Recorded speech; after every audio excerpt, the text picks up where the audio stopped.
കുട്ടികളുടെ അക്കാദമിക് വിവരങ്ങൾ എളുപ്പത്തിൽ വിശകലനം ചെയ്യാൻ കഴിയുന്ന ഒരു രേഖയാണ് ആധാർ ഐ ഡി.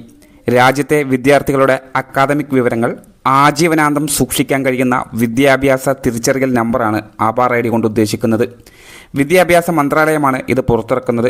ഒരു രാജ്യം ഒരു ഐ ഡി എന്ന പദ്ധതിയുടെ ഭാഗമായിട്ടാണ് എല്ലാ കുട്ടികൾക്കും ആധാർ ഐ ഡി നിലവിൽ കൊണ്ടുവന്നിട്ടുള്ളത്. ദേശീയ വിദ്യാഭ്യാസ നയത്തിൻ്റെ ഭാഗമായിട്ടുള്ള ഈ പരിഷ്കാരം രക്ഷിതാക്കളുടെ അനുമതിയോടുകൂടിയാണ് നടപ്പിലാക്കുക. Automated permanent academic account registry അഥവാ ആധാറാണ് തയ്യാറാക്കുന്നത്. പ്രീ പ്രൈമറി മുതൽ ഉന്നത വിദ്യാഭ്യാസം വരെയുള്ള മേഖലകളിൽ ഇത് ഉപയോഗിക്കാൻ സാധിക്കും. സ്വകാര്യ സർക്കാർ സ്കൂളുകളിൽ എല്ലാ പരിഷ്കാരവും ബാധകവുമാണ്. കുട്ടികളുടെ അക്കാദമിക് വിവരങ്ങൾ എളുപ്പത്തിൽ വിശകലനം ചെയ്യാൻ കഴിയുന്ന രേഖയാണ് Aadhaar I D. Pre primary മുതൽ ഉന്നത വിദ്യാഭ്യാസം വരെ ഇത് ഉപയോഗിക്കാം. അക്കാദമിക് തലത്തിൽ ലഭിച്ച അവാർഡുകൾ, എക്സ്ട്രാ കരിക്കുലർ ആക്ടിവിറ്റീസ്, സർട്ടിഫിക്കറ്റുകൾ എന്നിങ്ങനെയുള്ള വിവരങ്ങൾ ഡിജിറ്റലായി സൂക്ഷിക്കാനും ഈ ആധാർ കാർഡ് ആധാറുമായി ബന്ധിപ്പിക്കുന്നതോടുകൂടി ഇതൊരു തിരിച്ചറിയൽ രേഖയായി മാറുമെന്നുള്ളതാണ് ഇതിൻ്റെ സവിശേഷത. അതുകൊണ്ട് തന്നെ പോഷൻ ട്രാക്കർ എന്ന സംവിധാനത്തിനകത്ത് നമ്മൾക്ക് എല്ലാ കുട്ടികൾക്കും, അതായത് 3 to 6 കുട്ടികൾക്ക് ഇത്തരത്തിൽ ഐ ഡി ക്രിയേറ്റ് ചെയ്യാനുള്ള ഓപ്ഷൻ ഉണ്ട്. അത് പ്രകാരം നമ്മൾ ഐ ഡി ക്രിയേറ്റ് ചെയ്ത് കഴിഞ്ഞാൽ ഇത്തരത്തിൽ സക്സസ് എന്ന സന്ദേശം നമുക്ക് വരും. ആ കുട്ടിയുടെ ആധാർ ഐ ഡി നമുക്ക് കാണാൻ സാധിക്കും.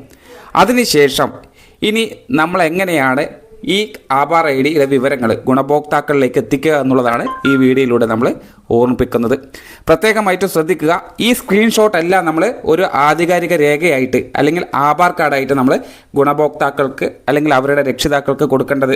പകരം അവർക്ക് തന്നെ വീട്ടിലിരുന്നു കൊണ്ട് നമ്മൾ തയ്യാറാക്കിയ അല്ലെങ്കിൽ അവർ ഏത് ഭാഗത്തു നിന്നും ഇത്തരത്തിൽ ആധാർ ഐ ഡി എടുത്തതിന് ശേഷം അവർക്ക് ആധാർ കാർഡ് പോലെ അല്ലെങ്കിൽ ലൈസൻസ് പോലെ ഒരു PDF ആയിട്ട് അവർക്ക് ഡൗൺലോഡ് ചെയ്തെടുക്കാൻ പറ്റുന്ന സാഹചര്യമാണ് ഇനി നമ്മൾ നിങ്ങളിലേക്ക് എത്തിക്കുന്നത്. കൃത്യമായി നിങ്ങളിത് പഠിച്ചെടുക്കുക. പറ്റാവുന്നവർക്കൊക്കെ നിങ്ങളിത് ഡൗൺലോഡ് ചെയ്ത് കൊടുക്കുക. അല്ല എന്നുണ്ടെങ്കിൽ അത് ഈ ലിങ്ക് നിങ്ങൾ രക്ഷിതാക്കൾക്കൊന്ന് അയച്ചു കൊടുത്തു കഴിഞ്ഞാൽ അവർക്ക് വീട്ടിലിരുന്നു കൊണ്ട് തന്നെ ഈ കാര്യങ്ങളൊക്കെ തന്നെ തങ്ങളുടെ കുട്ടികളുടെ ആധാർ ഐ ഡി, അതായത് അംഗൻവാടിയിലൂടെ ക്രിയേറ്റ് ചെയ്ത ആധാർ ഐ ഡി ഒരു PDF രൂപത്തിൽ അവർക്ക് തന്നെ ഡൗൺലോഡ് ചെയ്യാൻ സാധിക്കുന്ന രൂപമാണ്. അപ്പോൾ ഇത്തരത്തിൽ നമ്മൾ ഐ ഡി ക്രിയേറ്റ് ചെയ്തു, സക്സസ് എന്ന സന്ദേശം കണ്ടു കഴിഞ്ഞാൽ നമ്മൾ ഉറപ്പിക്കുന്നത് ആ കുട്ടിക്ക് ആധാർ ഐ ഡി ആയി എന്നുള്ളതാണ്. അതിനുശേഷം നമ്മൾ പോഷൻ ട്രാക്കർ ഓപ്പൺ ചെയ്ത് ആ കുട്ടിയുടെ പ്രൊഫൈൽ കാർഡൊന്ന് ക്ലിക്ക് ചെയ്ത് കഴിഞ്ഞാൽ അവിടെയും ആധാർ ഐ ഡിയുടെ വിശദാംശങ്ങൾ കാണാൻ സാധിക്കും. അതായത് ആധാർ ഐ ഡി ജനറേറ്റ് ചെയ്ത് വന്നിട്ടുള്ളത് നമുക്ക് കാണാൻ സാധിക്കുമെന്നുള്ളതാണ്. ഇത് ഒരു കുട്ടിക്ക് ഒരു ഐ ഡി ആയിരിക്കും. അപ്പോൾ വ്യത്യസ്തമായിട്ടുള്ള ഐ ഡികളായിരിക്കും ഓരോ കുട്ടിക്കും കിട്ടുക. അപ്പോൾ നമ്മൾ മനസ്സിലാക്കേണ്ടത് ഈ ഒരു ആധാർ ഐ ഡി നമ്മൾ ഉണ്ടാക്കി കഴിഞ്ഞാൽ പിന്നീട് ആ കുട്ടിക്ക് സ്കൂളിൽ നിന്നോ വേറെ സ്ഥലത്തു നിന്നോ ഉണ്ടാക്കേണ്ട ആവശ്യമില്ല എന്നുള്ളതാണ്. അപ്പോൾ നമ്മൾക്ക് ഈ ഒരു ഐ ഡി ഡൗൺലോഡ് ചെയ്തെടുക്കുന്നതിന് ഗൂഗിൾ പ്ലേ സ്റ്റോറിൽ നിന്ന് കയറി അവിടെ നിന്ന് ഇത്തരത്തിൽ ഡിജി ലോക്കർ എന്ന് സെലക്ട് ചെയ്ത് ആ ആപ്പ് ഡൗൺലോഡ് ചെയ്യുക. അതിനുശേഷം ഓപ്പൺ എന്ന് കൊടുത്തു കഴിഞ്ഞാൽ ഇത്തരത്തിൽ ഡിജി ലോക്കറായിട്ട് ഒരു ആപ്ലിക്കേഷൻ ഓപ്പൺ ആയിട്ട് വരും. ഇവിടെ നിന്ന് നമ്മൾ ഭാഷ തിരഞ്ഞെടുക്കുക. അതിനുശേഷം നെക്സ്റ്റ് എന്ന ബട്ടൺ ക്ലിക്ക് ചെയ്യുക. അത്തരത്തിൽ നെക്സ്റ്റ് എന്ന് ക്ലിക്ക് ചെയ്ത് നമ്മൾ ഈ പേജിലോട്ട് എത്തും. ഈ ഭാഗത്ത് സൈൻ ഇൻ എന്നുള്ള ഒരു ഓപ്ഷൻ കാണും. ആ ഭാഗത്താണ് നമ്മൾ ക്ലിക്ക് ചെയ്യേണ്ടത്. അക്കൗണ്ട് ക്രിയേറ്റ് ചെയ്യേണ്ട ആവശ്യമില്ല. ജസ്റ്റ് സൈൻ ഇൻ എന്നുള്ള പ്രോസസ്സിലൂടെ നമുക്ക് ആ കുട്ടിയുടെ ആധാർ വിവരങ്ങൾ ഡൗൺലോഡ് ചെയ്തെടുക്കാൻ സാധിക്കും. അപ്പോൾ സൈൻ ഇൻ എന്ന് കാണുന്ന ബട്ടൺ ഒന്ന് ക്ലിക്ക് ചെയ്ത് കഴിഞ്ഞാൽ നമ്മൾ ഇത്തരത്തിൽ മേരി പഹചാൻ എന്ന് കാണുന്ന ഈ ഒരു പേജിലോട്ട് എത്താൻ സാധിക്കും. ഇവിടെ കുട്ടിയുടെ ആധാർ നമ്പറാണ് നമ്മളിവിടെ രേഖപ്പെടുത്തേണ്ടത്. നമുക്കറിയാം കുട്ടിയുടെ പേരിലാണ് ആധാർ ഐ ഡി സൃഷ്ടിച്ചത്. അതിന് കുട്ടിയുടെ ആധാറാണ് നമ്മൾ ഉപയോഗപ്പെടുത്തിയത്. അതുകൊണ്ട് ഈ ആധാർ നമ്പർ എന്ന് കാണുന്ന ഭാഗത്ത് കുട്ടിയുടെ ആധാർ നമ്പർ കൃത്യമായി എൻ്റർ ചെയ്ത് കൊടുക്കുക. ആ ഡിജിറ്റ് കൃത്യമായി എൻ്റർ ചെയ്തതിന് ശേഷം താഴെ കാണുന്ന നെക്സ്റ്റ് എന്ന് കാണുന്ന ഓപ്ഷനാണ് നമ്മൾ ക്ലിക്ക് ചെയ്യേണ്ടത്. ആ നെക്സ്റ്റ് എന്ന് കാണുന്ന പച്ച ബട്ടൺ ക്ലിക്ക് ചെയ്ത് കഴിഞ്ഞാൽ നമ്മൾ ഇത്തരത്തിലുള്ള ഒരു പേജിലോട്ടായിരിക്കും പോവുക. ഇവിടെ കുട്ടിയുടെ ആധാർ കാർഡിൽ രജിസ്റ്റർ ചെയ്തിട്ടുള്ള അല്ലെങ്കിൽ ലിങ്ക് ചെയ്തിട്ടുള്ള മൊബൈൽ നമ്പറിലേക്ക് ഒരു SMS പോവും. അത് സ്വീകരിച്ച് ഇവിടെ OTP ആയിട്ട് ഈ കാണുന്ന കോളത്തിൽ രേഖപ്പെടുത്തണം. കൃത്യമായി മനസ്സിലാക്കുക. ആധാർ കാർഡിൽ ലിങ്ക് ചെയ്തിട്ടുള്ള മൊബൈൽ നമ്പറിൻ്റെ അവസാന നമ്പർ നമുക്ക് ഈ ഭാഗത്ത് കാണാൻ സാധിക്കും. അതിനുശേഷം ഇവിടെ ടിക്ക് മാർക്കുണ്ട്. അതെല്ലാം ക്ലിക്ക് ചെയ്ത് OTP സ്വീകരിച്ച് മുന്നോട്ട് പോകുന്ന സമയം നമുക്കൊരു സെക്യൂരിറ്റി പിൻ ആവശ്യപ്പെടുന്നുണ്ട്. അത് അവർക്ക് ഓർമ്മയിൽ നിൽക്കുന്ന ഒരു 6 അക്ക സെക്യൂരിറ്റി പിൻ അവിടെ എൻ്റർ ചെയ്താനുള്ള ഓപ്ഷനാണ്.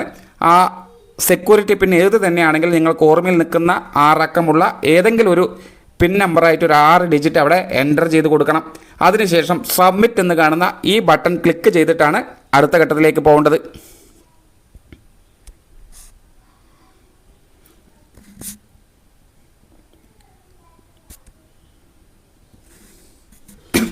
ഇത്തരത്തിൽ സബ്മിറ്റ് ബട്ടൺ കൊടുത്തു കഴിഞ്ഞാൽ നമുക്ക് ഇത്തരത്തിൽ അവരുടെ പ്രൊഫൈൽ പേജ് ഓപ്പൺ ആയിട്ട് വരും. അവിടെ കുട്ടിയുടെ ആധാർ കാർഡിലുള്ള അതേ ഫോട്ടോ നിങ്ങൾക്ക് വലതുവശം മുകളിൽ കാണാൻ സാധിക്കും. അവിടെ ഇഷ്യൂഡ് ഡോക്യുമെൻറ്റ്സ് എന്ന് കാണുന്ന ഭാഗത്ത് സി ഓൾ എന്ന് കാണുന്നുണ്ടാവും. ആ ബട്ടൺ ഒന്ന് ക്ലിക്ക് ചെയ്യുക.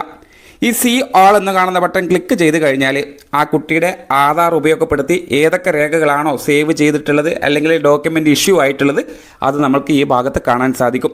അപ്പോൾ സി ഓൾ എന്ന് കാണുന്ന ഈ ഭാഗം ഒന്ന് ക്ലിക്ക് ചെയ്യുക. അത്തരത്തിൽ ക്ലിക്ക് ചെയ്ത് വരുമ്പോൾ ഇത്തരത്തിൽ ലിസ്റ്റ് വരും. ആ ലിസ്റ്റിൽ നമുക്ക് ഏതൊക്കെ രേഖകളാണ് വന്നിട്ടുള്ളത് എന്നറിയാൻ സാധിക്കും. ഇവിടെ ആധാർ ഐ ഡിയും വന്നിട്ടുണ്ട്, ആ കുട്ടിയുടെ ആധാർ കാർഡുമുണ്ട്. ഇത് രണ്ടും നമുക്ക് വ്യൂ ചെയ്യാനും അല്ലെങ്കിൽ PDF ആയി ഡൗൺലോഡ് ചെയ്യാനും സാധിക്കുമെന്നുള്ളതാണ്. ഇതുപോലെ തന്നെയാണ് നമുക്ക് പേഴ്സണൽ ഒരു ഡിജി ലോക്കർ അക്കൗണ്ട് ഉണ്ടെങ്കിൽ നമ്മുടെ ലൈസൻസ്, അതേപോലെ തന്നെ ഇൻസ്റ്റിറ്റ്യൂഷണൽ സർട്ടിഫിക്കറ്റ്സ്, റേഷൻ കാർഡ് തുടങ്ങിയ എല്ലാ കാര്യങ്ങളും ആധികാരികമായി തന്നെ ഈ ഒരു ലോക്കർ സംവിധാനത്തിലേക്ക് നമുക്ക് സേവ് ചെയ്ത് കഴിഞ്ഞാൽ പിന്നീട് ഒരിക്കലും നമുക്കിത് ഫിസിക്കൽ ഡോക്യുമെൻ്റ് ആയിട്ട് വണ്ടിയിൽ സൂക്ഷിക്കേണ്ട ആവശ്യമില്ല, ലൈസൻസ് സൂക്ഷിക്കേണ്ട. ഇതെല്ലാം ഈ ഒരു അക്കൗണ്ടിൽ കൂടെ നമുക്ക് സേവ് ചെയ്തുകൊണ്ട് നമ്മൾക്ക് എങ്ങോട്ട് വേണമെങ്കിലും ഫിസിക്കലി രേഖകൾ കൈവശം വെക്കാതെ യാത്ര ചെയ്യാവുന്നതാണ്. അല്ലെങ്കിൽ ഏതൊരു ഒഫീഷ്യൽ പർപ്പസിനും നമുക്കിത് ഉപയോഗപ്പെടുത്താവുന്നതാണ്. അപ്പോൾ ഇത്തരത്തിൽ കുട്ടിയുടെ ആധാർ ഐ ഡി PDF ആയി ഡൗൺലോഡ് ചെയ്യുന്നതിന് ഈ 3 ഡോട്ട് എന്ന് നിങ്ങൾ കാണും. ഈ 3 ഡോട്ട് ക്ലിക്ക് ചെയ്ത് കഴിഞ്ഞാൽ അവിടെ കുറേ ഓപ്ഷൻസ് വരും. വ്യൂ, ഷെയർ, വ്യൂ PDF എന്നൊക്കെ പറഞ്ഞിട്ട് വരും. അവിടെ വ്യൂ PDF എന്ന് കാണുന്ന ഈ ഒരു ഓപ്ഷൻ ഉണ്ടാവും.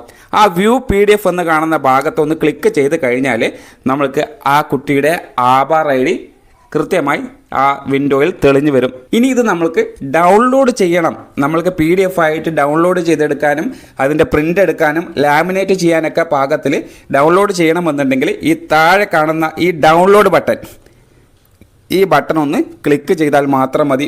ഇതെല്ലാം ക്ലിക്ക് ചെയ്യുന്ന സമയത്ത് നമ്മുടെ ഫോണിനകത്ത് ഇൻ്റർനെറ്റ് സംവിധാനം ഉണ്ടാവണമെന്നുള്ളത് ഉറപ്പാക്കണം.